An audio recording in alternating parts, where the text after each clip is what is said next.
months. If they get treated one way, somebody that pays late every month, they get treated another way. To me, that's fair. But I know that we can save that discussion for next month, but just to be thinking about it over the next 30 days or so. Yes, sir. Thank you for putting that before us. Can I make one comment? Yes. Sir?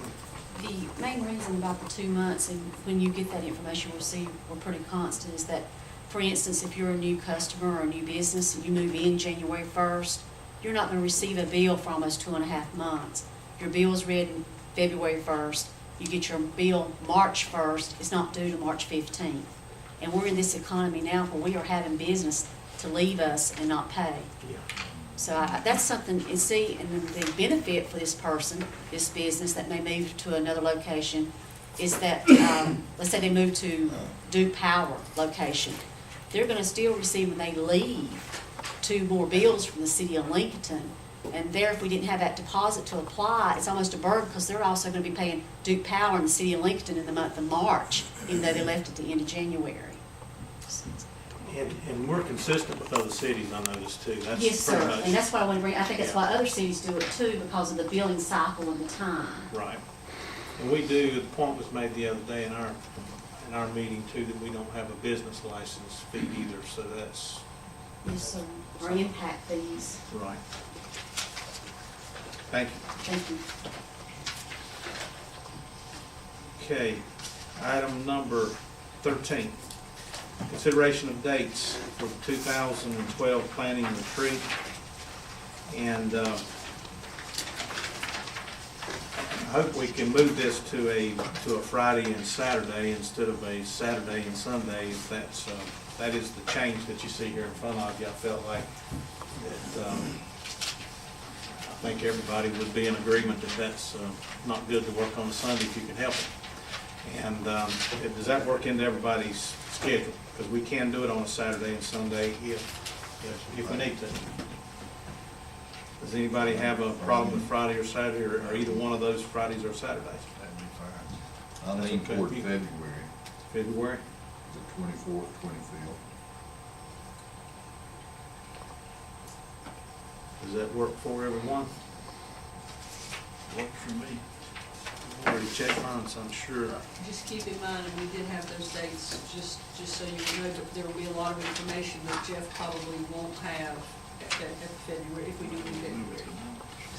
So, And it's like I told Donna, it's getting to the point now where a lot of information we don't have in the middle of March either. It seems like some of this stuff is late, but that is one issue in having it earlier. is there anything magic about these, the 24th and 25th, or 16th and 17th, if we went back, and if we did decide to move it to March instead of the 16th and 17th, 23rd and 24th, of those? We probably wouldn't want That's to the have Art a city Crawl and your council. wine festival. Oh, okay. And the ACC tournament, so I hear it's. Oh. We'll make it work what you say.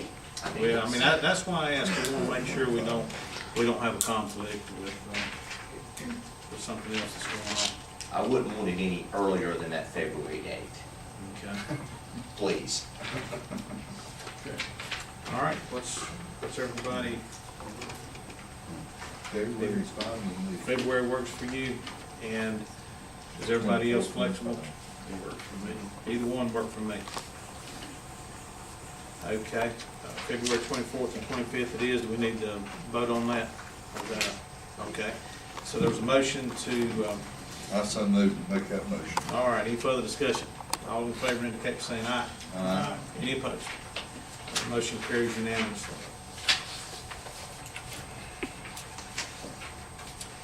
Okay, we're down to public comment. Do we have anybody that's signed up to speak? Yes, sir, Mayor. Lori Russell.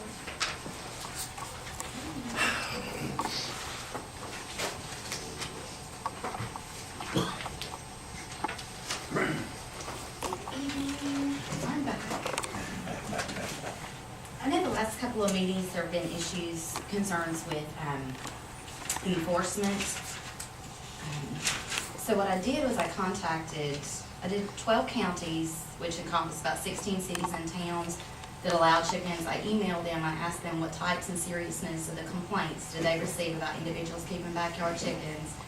Asked them what was the frequency of the complaints, the majority of the city or cities within the county that accounted for the calls, and what, if anything, would they like to see changed in the city or the county ordinance that would make their job easier. That's what I sent to the county animal control, because I know there was some serious concern about enforcement. I'm not really sure why Lincoln County would back out of doing that. The county does not ban chickens. They allow chickens, but Wilmington allows them in New Hanover County. They do allow roosters. Their main complaints were chickens running at large and roosters crowing, which seemed to be a theme across the board with those that allowed roosters, but we're not even looking to have those allowed. When they have a complaint come in, they see if they've been there before, they dispatch an officer. And they didn't feel like any changes needed to be made. They said with the ordinance they have in place, it covers the complaints lodged. So I think that's another key factor, is making sure that everything is covered. Any kind of complaint that comes in, there's something the city or county can actually do about it. Greensboro and High Point in Guilford County, they rarely have complaints. He said maybe one a year, and that is in regards to smell. Just like Mr. McHovis said, as long as you take care of them and clean it out, you're not going to have a problem with smell. Chapel Hill and Hillsborough in Orange County, they do allow roosters as well, unless there's habitual crowing, which causes a public nuisance. Most of the calls that they receive are related to the nuisance section of the county ordinance, and it's from the unincorporated areas of the county. There's chickens off property, property damage, which is the destruction of landscaping, and noise from crowing. The county averages one call per week. Calls within the city are rare, but do occur. She said it's estimated about 10 per year in both Hillsborough and Chapel Hill, in addition to a small portion of them coming from a bang. And they also didn't see anything that needed to be revised about the ordinance to make their jobs easier. Also, Apex, Raleigh, and Wake Forest in Wake County, I actually spoke with them on the phone. So they don't have many problems there. Occasionally there's chickens at large or a problem with roosters, although it's rarely a major issue. They can usually deal with the owners. If that doesn't work, the owners are allowed to either pick a fine or their animals are sent to a farm. And last but not least, Kernersville and Winston-Salem in Forsyth County. I know last month they talked about the major problems, that there was 300 some odd calls, 100 to 150 were chicken related. So I spoke with Officer Lancaster there in Forsyth County, and Winston-Salem is the busiest for calls in the county as far as the animal control goes, and they do have a major problem with cockfighting. 90% of the calls are about cockfighting and aggressive roosters. He said the hens are really good. He said they rarely get complaints about hens, backyard chickens. It's very rare. And he said that the complaint that they do get is, hens running loose, running at large. I asked him what changes he would like to see made. He said he'd like to see a state law banning fighting cocks, and locally he'd like to see a ban on roosters and a limit on the number of hens, because they do not have currently a limit on the number of roosters or a limit on the number of hens. And he said, like I said before, the hens running loose was the problem. He said most people don't do that because they have a pretty bad coyote problem there. So most people that have backyard chickens want to actually protect that investment and that food source, so they don't let them run loose. So they do get a lot of calls, but it's about cockfighting and aggressive roosters, flogging children, scratching cars. He said it's a really bad problem. He had gone out with his partner on one property. He said he personally counted 150 fighting cocks, and his partner out there counted about the same on one property. Gosh. So I just kind of wanted to update, maybe put your mind at ease as far as the problems that are out there, because that seemed like a really high number to me, and they do have higher problems when they allow roosters. I don't want roosters. I wouldn't mind having a rooster, but I didn't figure that was something I wanted to try. Are there any questions? Questions? Thank you very much. Thank you. Lisa Matthews.